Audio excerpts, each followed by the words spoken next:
কুয়াকাটা বাংলাদেশের সাগরকুণ্ড নামে খ্যাত এই সমুদ্র সৈকত খুলনা থেকে তুলনামূলক কাছাকাছি হওয়াতে এবং কক্সবাজারের তুলনায় ভ্রমণ খরচ কম হওয়াতে অধিকাংশ পর্যটকের অন্যতম পছন্দের স্থল এই কুয়াকাটা সমুদ্র সৈকত। তবে কক্সবাজার জনপ্রিয় হলেও কুয়াকাটা সমুদ্র সৈকতের আছে নিজস্ব বিশেষ বৈশিষ্ট্য। আপনি যদি একই বিচে সূর্যোদয় এবং সূর্যাস্ত দেখতে চান তবে অবশ্যই আপনাকে কুয়াকাটা আসতে হবে। বন্ধুরা, কুয়াকাটাতে আমাদের হরহামেশা আসা যাওয়া হলেও এবারের কারণ ছিল একটু ভিন্ন। বৌদ্ধ পূর্ণিমার জন্য সাগর পাড়ে অপরূপ পূর্ণিমা দেখার ইচ্ছা নিয়ে বন্ধুরা মিলে আমাদের এবারের বাইক ট্যুরের নতুন ভিডিও করব। তো বন্ধুরা, আমি হাসান, ট্রাভেল উইথ হাসান চ্যানেলের পক্ষ থেকে নতুন আরও একটি ভিডিওতে স্বাগতম। আমাদের এবারের বাইক ট্যুরের ভিডিওগুলি দুইটি পর্বে উপস্থাপন করব। এবারের পর্বে থাকবে ট্যুরমেট সহ বাইক ট্যুরের অসাধারণ সব দৃশ্য, দেখব সূর্যোদয়, সূর্যাস্ত, সাগর পাড়ের জ্যোৎস্না বিলাস,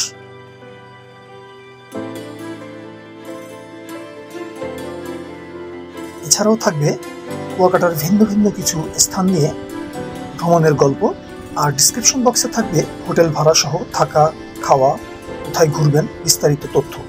তাই বন্ধুরা, দেরি না করে চ্যানেলটি সাবস্ক্রাইব করে ফেলুন, আর চলুন কথা না বাড়িয়ে সম্পূর্ণ ভিডিওটি উপভোগ করা যাক। কিছুক্ষণের ভিতরে হয়তো আমরা রূপসা ব্রিজ সংলগ্ন আমাদের যে মিট আপ পয়েন্ট সেখানে পৌঁছে যাব ইনশাআল্লাহ। ওখানে আমাদের পূর্বন ভাই এবং নাজমুস সাকিব ভাই অপেক্ষা করছে। তো বন্ধুরা, নিয়ত ছিল রাত্রে রওনা দিব। আসলে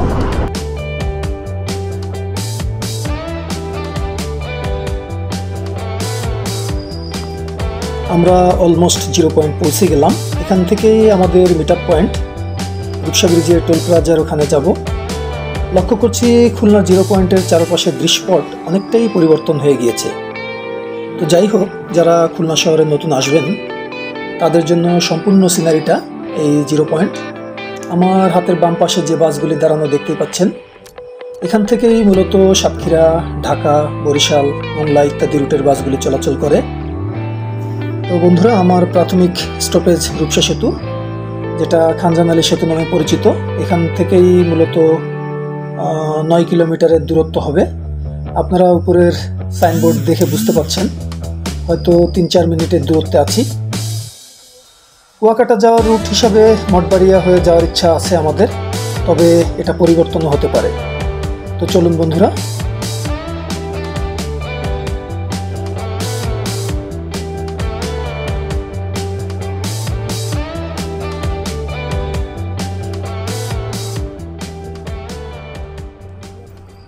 আমরা ইতিমধ্যেই রূপসা ব্রিজের কাছাকাছি পৌঁছে গেছি। আমাদের খুলনার অত্যন্ত জনপ্রিয় একটি ব্রিজ, যেটার কারণে খুলনা হতে সমগ্র বাংলাদেশের যোগাযোগ ব্যবস্থার আমূল পরিবর্তন হয়ে গেছে। দিনে যেমনটা দেখছেন, রাতের আলোতে আরও বেশি সুন্দর দেখায়।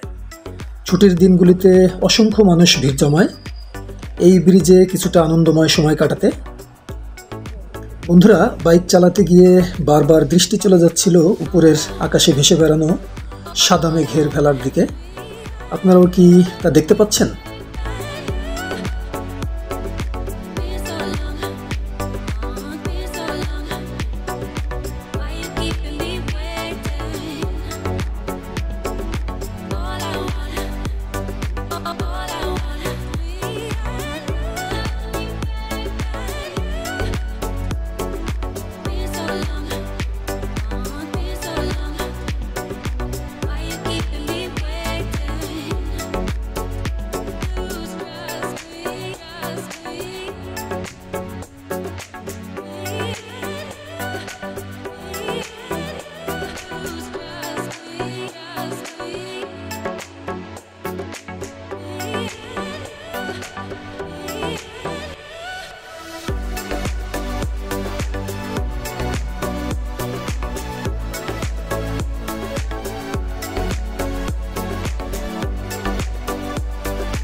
প্লাজার সামনে টিমমেটদের অপেক্ষায় আছি, এখনও এসে পৌঁছায়নি। তো কিছুক্ষণ বসে অপেক্ষা করি, দেখা যাক তারা আসলে একসাথে রওনা দেবে। আমরা ইতিমধ্যে ট্যুরমেটদের সাথে মিট আপ করে ফেলেছি। বাইকে অকটেন নেওয়ার জন্য আল আরাফা পাম্প থেকে অপেক্ষা করছি। এই পাম্পের ফুয়েল পারফরমেন্স অন্য স্থান থেকে খুবই ভালো। সাধারণত আমরা লং ট্যুরে শুরু করলে এখান থেকেই তেল নেই, তো আমরা এখান থেকে ফুয়েল নেওয়ার চেষ্টা করব। পরবর্তীতে যাত্রাপথে আরও কথা হবে, সে পর্যন্ত সাথেই থাকুন।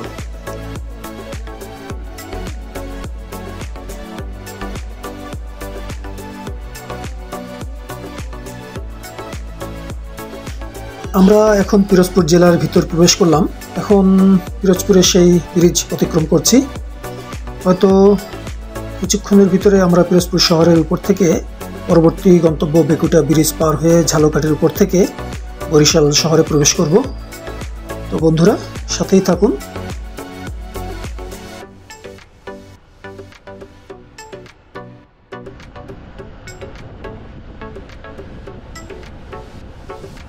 বন্ধুরা এখন আমরা গাবখান সেতু পার হচ্ছি। এটি মূলত পিরোজপুর ও ঝালকাঠি জেলাকে সংযোগকারী একটি ব্রিজ। সন্ধ্যা নদীর সাথে সুগন্ধা নদীর সংযোগকারী একটি খাল, যাকে স্থানীয়রা গাবখান নদী নামেও অবহিত করে। নদীটির দৈর্ঘ্য 18 কিলোমিটারের মতো প্রায়। এটি বাংলাদেশের সুয়েজ খাল হিসাবেও পরিচিত।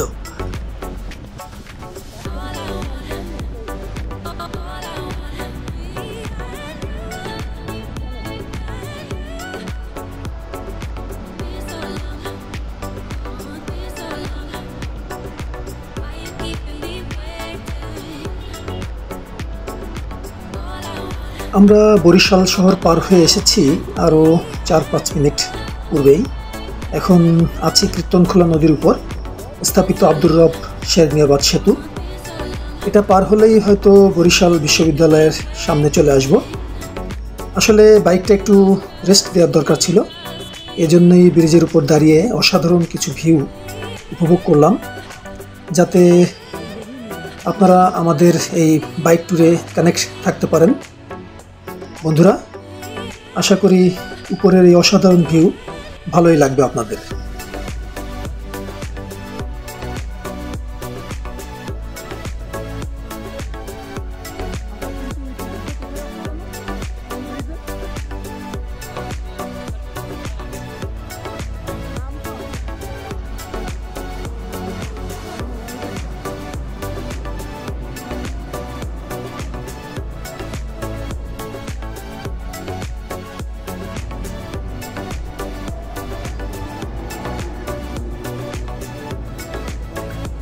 বরিশাল বিশ্ববিদ্যালয়ের সামনে হতে সোজা কুয়াকাটা চলে গেছে।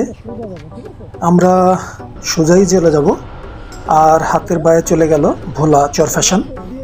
আমরা এখন গন্তব্য হতে 106 কিলোমিটার দূরে আছি, আর এখন বাজে বেলা 2টা। হয়তো পটুয়াখালী শহর থেকে জলিল কাকার হোটেলেই দুপুরের খাবার খাওয়ার ইচ্ছা আছে। তো চলুন বন্ধুরা, বরিশালের পায়রা নদীর উপরে স্থাপিত পায়রা সেতুর কিছু দৃশ্য উপভোগ করা যাক।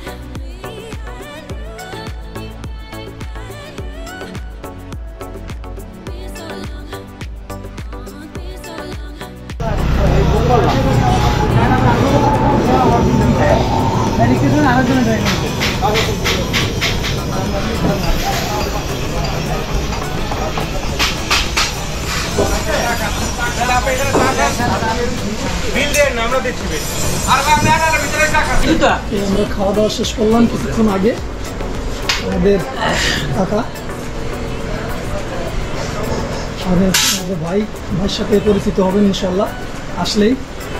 আর এই খাবার দাবার আমরা ইতিমধ্যে খাওয়া দাওয়া করে নিছি, যার কারণে দেখাইতে পারতেছি না। এই মোটামুটি হোটেল আর ভয়েস ওভার। তো ভাই ঠিক আছে, ভালো থাকেন ইনশাল্লাহ, আর দেখা হবে।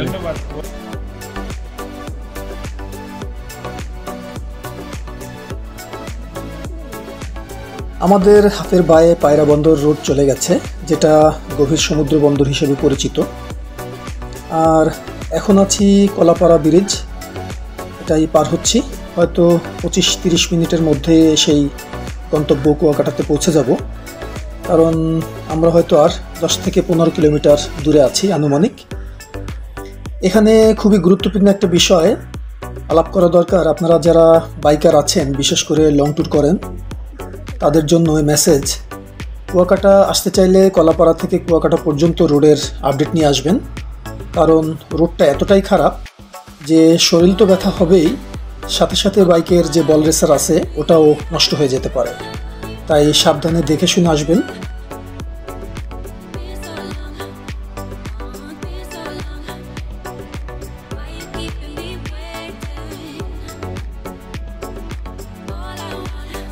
আমি এবার সহ গত 2 বছরের মধ্যেই 4 বার কুয়াকাটা আসলাম।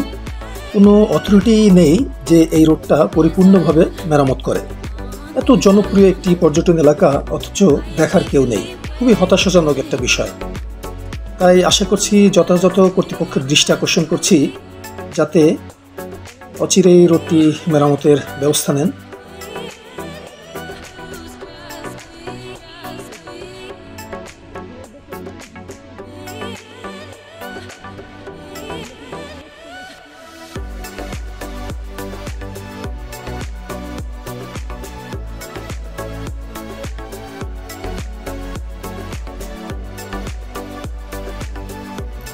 দেখতে দেখতে আমরা মহিপুর বাজারের উপর থেকে শেখ রাসেল সেতু পার হচ্ছি।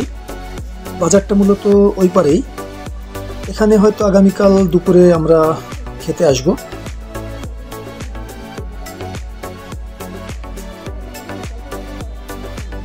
আর হয়তো 5-7 মিনিটের ভিতরেই কুয়াকাটা বিচে পৌঁছে যাব। হয়তো সূর্যাস্তটা দেখতেও পারি। চলুন বন্ধুরা, কুয়াকাটার নতুন বাস স্ট্যান্ড হিসেবে পরিচিত তুলাতলি বাস স্ট্যান্ড, এখান থেকে পরবর্তীতে দূরপাল্লার বাসগুলি ছেড়ে যাবে। বিচ পয়েন্টে আর কোনো গ্যাদারিং হবে না। আশা করি এটাও একটা ভালো প্রশংসনীয় উদ্যোগ।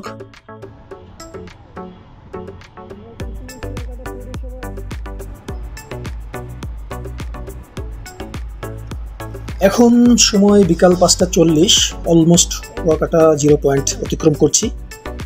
আমরা সরাসরি বিচে চলে যাব। তবে বিচে যেটা ট্রাফিক পোস্ট আছে, ওখান থেকে টুরিস্টদের নিরাপত্তার কারণে বাইক সহ বিচে নামার অনুমতি নেই।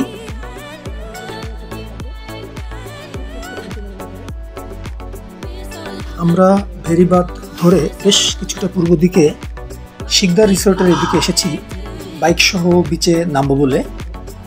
কুয়াকাটা সমুদ্র সৈকত এর অনন্য সৌন্দর্য এবং রক্তিম সূর্যাস্তের জন্য খুবই প্রসিদ্ধ। বন্ধুরা, কুয়াকাটা সমুদ্র সৈকত প্রায় 18 কিলোমিটার লম্বা এবং এটি বঙ্গোপসাগরের তীরে অবস্থিত। কুয়াকাটার সবচেয়ে বড় আকর্ষণ হলো এর সূর্যোদয় ও সূর্যাস্ত। এখানে দাঁড়িয়ে আপনি একই স্থান থেকে সূর্যোদয় এবং সূর্যাস্তের দৃশ্য দেখতে পারেন, যা খুবই বিরল। তবে সূর্যাস্তের দৃশ্যটি বিশেষভাবে মনোমুগ্ধকর। বিকেলের সময় যখন সূর্য পশ্চিম আকাশে হেলে পড়ে, পুরো সমুদ্র সৈকত একটি নতুন রূপ ধারণ করে। সূর্য ধীরে ধীরে সাগরের পানির সাথে মিশে যেতে থাকে, যেন সাগর আর আকাশের মাঝে এক অপূর্ব মিলন ঘটে। সূর্যাস্তের সময় পুরো আকাশ রক্তিম আভায় ভরে যায়। এই রক্তিম আভা সাগরের পানিতে প্রতিফলিত হয়ে আরো মনোরম হয়ে ওঠে। এ সময়ে সৈকতে দাঁড়িয়ে কুয়াকাটার রক্তিম সূর্যাস্তের সৌন্দর্য উপভোগ করতে করতে আপনি প্রকৃতির এক অতুলনীয় সৌন্দর্যের সাক্ষী হতে পারবেন। সূর্যটি ধীরে ধীরে পশ্চিম দিগন্তে হারিয়ে যাবে আর চারপাশে ছড়িয়ে পড়বে এক সোনালী আলো। এ দৃশ্য সত্যি মনোমুগ্ধকর। তো বন্ধুরা, পরন্ত বিকেলের রক্তিম সূর্যাস্ত দেখতে দেখতে সারাদিনের বাইক রাইডের ক্লান্তি ভুলে গেছি। সূর্যাস্ত দেখা শেষ হলে এখন আমরা হোটেল রুমে ফিরব। হোটেল বলতে আমরা যেহেতু সবাই নিয়মিত কুয়াকাটা আসি, তাই বিচ সংলগ্ন হোটেল সানফ্লাওয়ারই আমাদের পূর্বেই বুকিং দেওয়া ছিল। একটি বিষয়ে বলা ভালো, হোটেলের ম্যানেজার মুকলেশ ভাই একজন ভালো মনের মানুষ। আমরা আসবো জেনে রুমগুলো আগেই সাজিয়ে গুছিয়ে রেখেছেন এবং আমরা কুয়াকাটা আসলে সাধারণত এই হোটেল সানফ্লাওয়ারের 501 নম্বর রুমটি সাধারণত ভাড়া নিয়ে থাকি। আপনাদের জন্য সুপারিশ থাকলো একদিন থেকে যেতে পারেন। আশা করি ভালো লাগবে। চলুন বন্ধুরা, হোটেল রুম ও ভাড়া সম্পর্কে কিছু ধারণা দিতে পারি কিনা দেখি। আমরা যে রুমটায় আছি এটা ডাবল বেডের একটা এসি রুম, 4 জন অনায়াসে থাকা যাবে, যার ভাড়া পড়েছে মাত্র 2000 টাকা প্রতিদিন। তবে অন সিজনে আসলে ভাড়া একটু বেশি হতে পারে। তো বন্ধুরা, আজ এ পর্যন্তই। আগামী পর্বে কুয়াকাটার সমুদ্র সৈকতের অপরূপ সূর্যোদয় এবং বৌদ্ধ পূর্ণিমার আকর্ষণীয় ভিডিও সহ কুয়াকাটা ভ্রমণের আকর্ষণীয় কিছু ভিডিও তুলে ধরবো আপনাদের সামনে। তাই অবশ্যই চ্যানেলটি সাবস্ক্রাইব করে রাখুন। আর সে পর্যন্ত ভালো থাকবেন। আর পুরো ভিডিওটি কেমন লেগেছে কমেন্টস করে জানাবেন ও লাইক শেয়ার করে পাশে থাকবেন। আল্লাহ হাফেজ।